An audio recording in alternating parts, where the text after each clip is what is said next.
Assalamualaikum warahmatullahi wabarakatuh.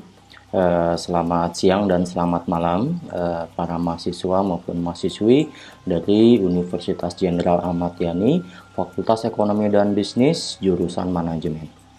Baiklah, hari ini kita akan melanjutkan video bagian kedua, masih dengan topik yang sama, yaitu komunikasi pemasaran.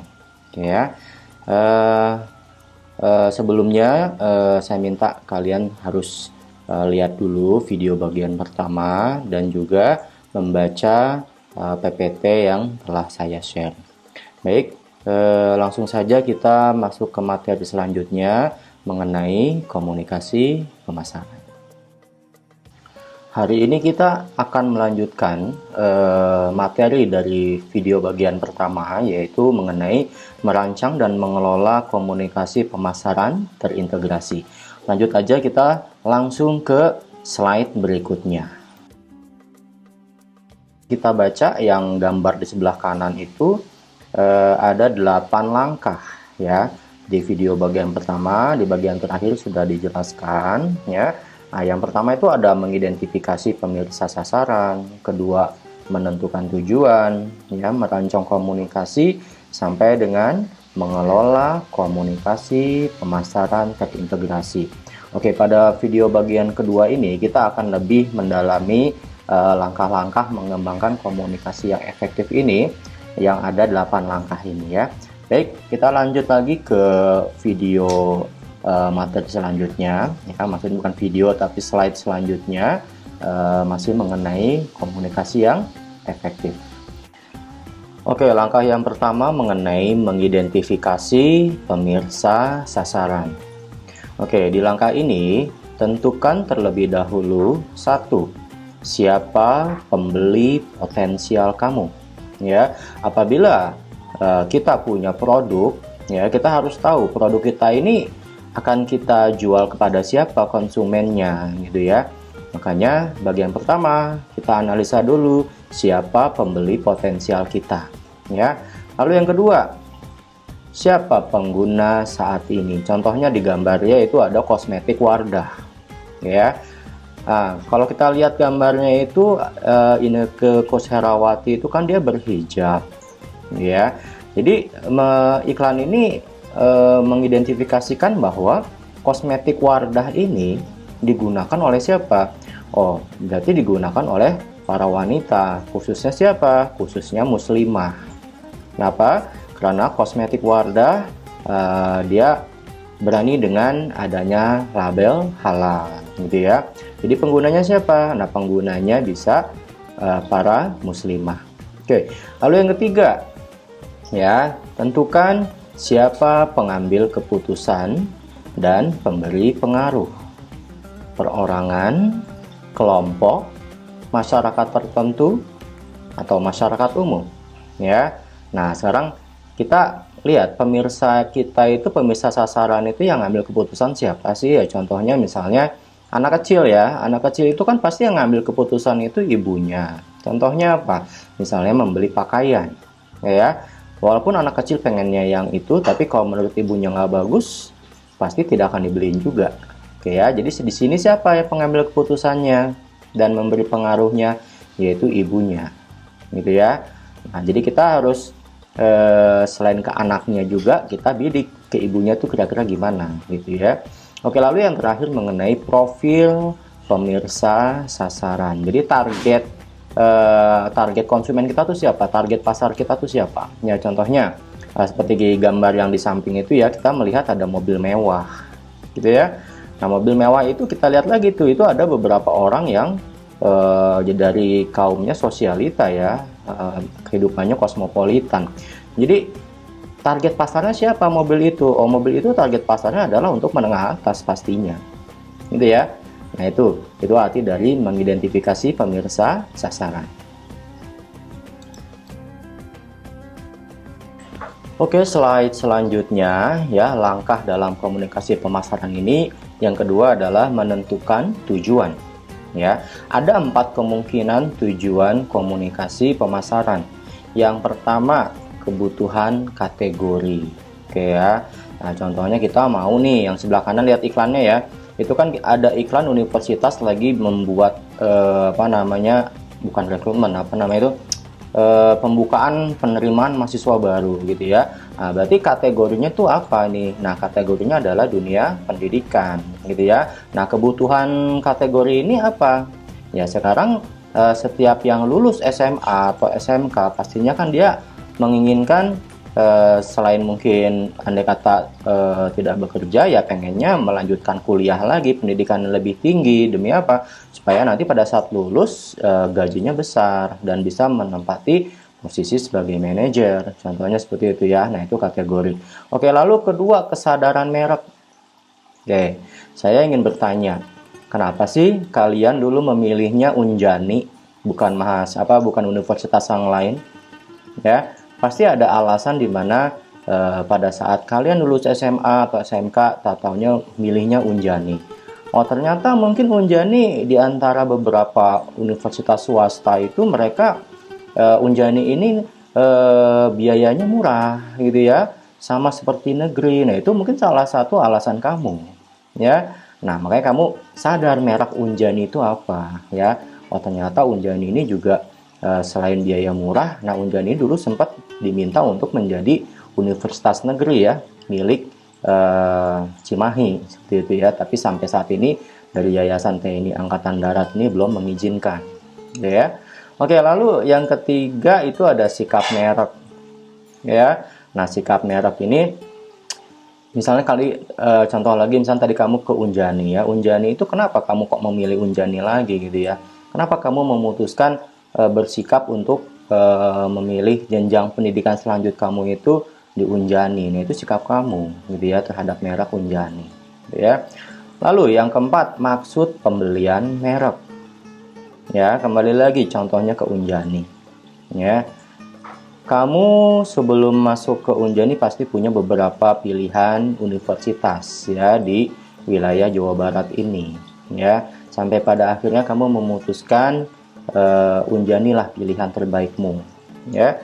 Nah, di sini pasti kamu punya alasan kenapa kamu tetap memilih Unjani sebagai universitas pilihan kamu ya, sebagai sarana untuk mencapai gelar sarjana kamu ya. Itulah maksud pembelian kamu kuliah di Unjani gitu ya. Oke, itu menentukan tujuan. Langkah selanjutnya adalah merancang komunikasi. Merumuskan komunikasi untuk mencapai respon yang diinginkan itu memerlukan 3 penyelesaian masalah. Yang pertama, apa yang harus dikatakan. Di sini kita akan menerangkan strategi pesan ya. Contoh yang ini sebenarnya iklannya udah lama ya, ada Geng Hijau, lalu ada apa sih ini, Kakao Talk ya. Nah, ini bentuk iklan ini apa namanya, dia ini ada strategi pesan ya. Apa yang dikatakan di iklan ini sebenarnya ada maksud ingin menyampaikan sesuatu kepada konsumennya gitu ya. Nah, strategi pesannya gimana nih nanti andai kata kita menjadi seorang manajer pemasaran gitu ya. Nah, lalu yang kedua, bagaimana mengatakannya. Nah, ini berhubungan dengan strategi kreatif kita ya. Nah, contohnya nih yang Geng Hijau, yang rokok Sampurna ya, dia misalkan sempit karena badan, muat karena teman ya.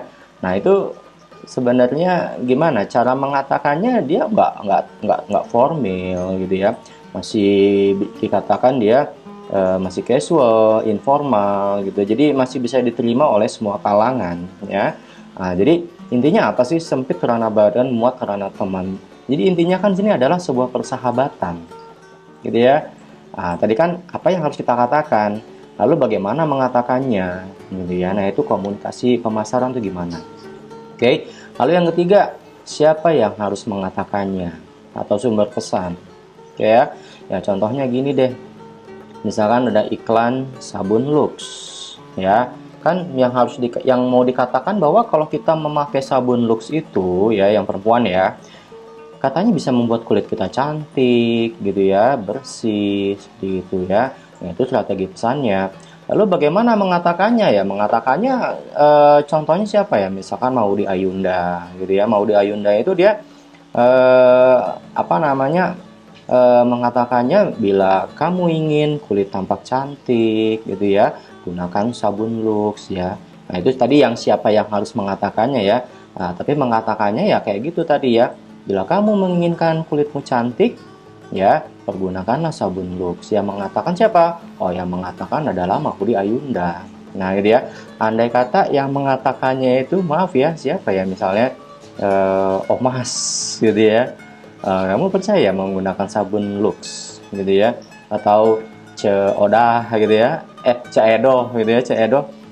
Apa namanya mengatakan bila kamu mau kulitmu cantik, pergunakanlah sabun Lux ya. Kamu mau pakai sabun Lux, andai kata modelnya adalah mereka ya, bukan bermaksud mau melecehkan gitu ya. Kalau mereka kan mungkin bagusnya ke arah komedi gitu. Jadinya nggak masalah kalau memang istilahnya memang produknya di arah yang komedi, tapi ini kan produk kecantikan, jadi harus orang yang benar-benar kredibel gitu ya. Baik, langkah selanjutnya memilih saluran komunikasi. Jadi di sini saluran komunikasi ini ada dua jenis ya. Yang pertama ada saluran komunikasi pribadi, lalu yang kedua ada saluran komunikasi non pribadi. Oke, jadi saluran ini yang pribadi contohnya ya tatap muka personal. Misalnya kita ingin menjual sesuatu kepada seseorang gitu ya, kita langsung ketemu dengan orangnya. Atau mungkin kita presentasi ya, presentasi tentang produk kita nanti di suatu perusahaan ya, dimana nanti banyak audiens yang melihat kita. Nah, itu bentuk dari tatap muka personal. Oke, lalu ada melalui komunikasi pribadi itu lewat email, telepon, surat ya. Misalkan kita kirimkan katalog produk melalui email, atau kita tawarkan melalui telepon, atau mungkin via surat gitu ya. Lalu ada saluran penasihat atau wiraniaga. Nah, ini contohnya, nah, misalnya ada SPG, ada bagian salesnya. Nah, itu orang khusus yang memang tugasnya mempresentasikan produk kita ya. Lalu ada saluran ahli. Oke, saluran ahli ini misalkan kita menggunakan jasa konsultan atau menggunakan apa namanya pihak-pihak pihak-pihak ketiga gitu ya, pihak-pihak ketiga yang menjembatani antara kita sebagai produsen dan juga konsumen gitu ya. Oke, lalu ada saluran sosial. Nah, contohnya melalui tetangga, teman, atau anggota keluarga gitu ya. Ya, misalnya kita mau menjual sesuatu nih, kita titipin tetangga ya, atau kita titipin teman gitu ya. Oke, lalu saluran komunikasi non pribadi ya, contohnya melalui media cetak ya. Misalnya ada majalah, koran, lalu melalui siaran radio, TV, ya, lalu ada display, misalnya di suatu toko, ya, misalnya kita ngelihat mau beli handphone ada daminya, seperti itu ya. Oke, lalu bisa juga melalui promosi penjualan, contohnya ada sampelnya, sampel gratis. Kalau misalnya ini ada makanan, contoh makanan atau minuman nih gitu ya, pada saat di supermarket kita boleh nyicipin, itu sampel namanya ya. Lalu ada kupon, contoh kupon diskon, voucher, nah seperti itu. Oke, lalu ada acara dan pengalaman. Nah, acara dan pengalaman ini event ya. Nah, misalkan ada event olahraga, ya kita menjadi sponsor. Nah, selain kita ikut membiayai, tapi juga kita di situ bisa mempromosikan produk kita, ya. Ada melalui seni, hiburan, dan lain-lain. Oke, lalu melalui humas ya, hubungan masyarakat. Ya, misalnya kita melakukan kegiatan bakti sosial, ya, kegiatan bakti sosial, tapi di belakangnya ada embel-embel nama perusahaan kita. Nah, itu adalah bentuk promosi sebenarnya ya, tapi melalui humas. Nah, itulah kita bisa memilih beberapa saluran pemasaran yang ada, yaitu bisa pribadi maupun non pribadi. Langkah selanjutnya, kita perlu menetapkan anggaran dari komunikasi pemasaran kita. Nah, ini ada beberapa metode, ada 4 ya. Yang pertama metode terjangkau. Oke, kita baca ya. Jadi metode terjangkau itu menentukan anggaran promosi pada tingkat yang mereka anggap dapat dijangkau oleh perusahaan. Itu metode terjangkau. Lalu ada metode persentase penjualan. Jadi menetapkan pengeluaran promosi pada persentase penjualan khusus, baik saat ini atau yang akan datang. Atau kita bisa juga melalui harga jualnya, ya. Lalu yang ketiga ada metode paritas kompetitif, ya. Di sini menetapkan anggaran promosi mereka untuk mencapai paritas pangsa pasar dengan pesaing. Ya, lalu yang terakhir, yang keempat adalah metode tujuan dan tugas. Nah, definisinya menetapkan anggaran promosi dengan mendefinisikan tujuan tertentu. Langkah selanjutnya memutuskan bauran komunikasi pemasaran, ya. Jadi bauran pemasaran yang bisa kita gunakan tadi apa aja? Ada iklan, ya. Lalu melalui promosi penjualan. Tadi pernah kita sebutkan ada humas atau publisitas, ya. Lalu ada event, ya, acara dan pengalaman. Lalu pemasaran langsung dan interaktif, ya. Contohnya kita langsung menawarkan kepada perusahaan gitu, ya, itu langsung, atau kita punya toko fisiknya seperti itu. Lalu ada pemasaran dari mulut ke mulut, ya. Jadi hati-hati kalau misalkan nanti pelayanan kita itu yang buruk, justru akan lebih fatal, karena di sini word of mouth itu sangat berperan sekali, ya, terhadap kredibilitas produk kita, ya. Lalu yang ketujuh bisa penjualan personal, ya. Penjualan personal seperti tadi, kita langsung menawarkan ke orangnya, ya, kita presentasi langsung kepada dewan direksi, yaitu penjualan personal, ya. Nah, lalu ada faktor-faktor yang menentukan dalam menentukan bauran komunikasi. Nah, kita sebagai manajer harus lihat, ya. Yang pertama apa? Jenis pasar produknya, ya. Jadi pasarnya kayak gimana nih untuk produk kita. Lalu yang kedua, tahap kesiapan pembeli, ya. Ya, misalnya kita mau launching produk nih, ya, kita lihat launchingnya di mana. Misalkan launchingnya di wilayah lingkungan mahasiswa. Nah, kalau harganya mahal, nggak masuk kantong mahasiswa, ya siap-siap aja nggak ada yang beli, gitu, ya. Nah, mereka siap nggak beli dengan harga kita? Kita harus analisa lebih dalam lagi, ya. Oke, lalu yang terakhir ada tahap siklus produk. Jadi tahap siklus produk, kita pernah mempelajari tentang product life cycle, ya. Nah, product life cycle itu kan yang pertama tahap perkenalan dulu, setelah perkenalan nanti tahap pertumbuhan, lalu nanti ada maturity atau tahap kedewasaan. Nah, nanti suatu saat dia akan decline, turun, gitu, ya. Nah, itu adalah siklus dari product life cycle, tahap siklus produk. Nah, pada saat turun itu, decline, kita harus membuat inovasi baru, kreativitas baru. Buat apa? Supaya nggak decline terus, tapi apa? Dia harus nanjak lagi, ibaratnya gitu, ya.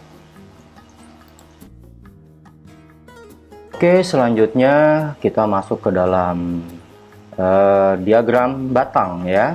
Diagram batang di sini sebenarnya hanya ingin menjelaskan efektivitas biaya dari 3 komunikasi pemasaran yang berbeda di setiap tahap kesiapan pembeli, ya. Nah, ketika kita lihat bahwa diagram batang ini itu membandingkan antara efektivitas biaya dan tahap kesiapan pembeli, ya. Di sini kita akan melihat dari sisi kesadaran, pemahaman, keyakinan, pesanan, lalu pemesanan kembali. Jadi dia beli lagi nggak, gitu, ya.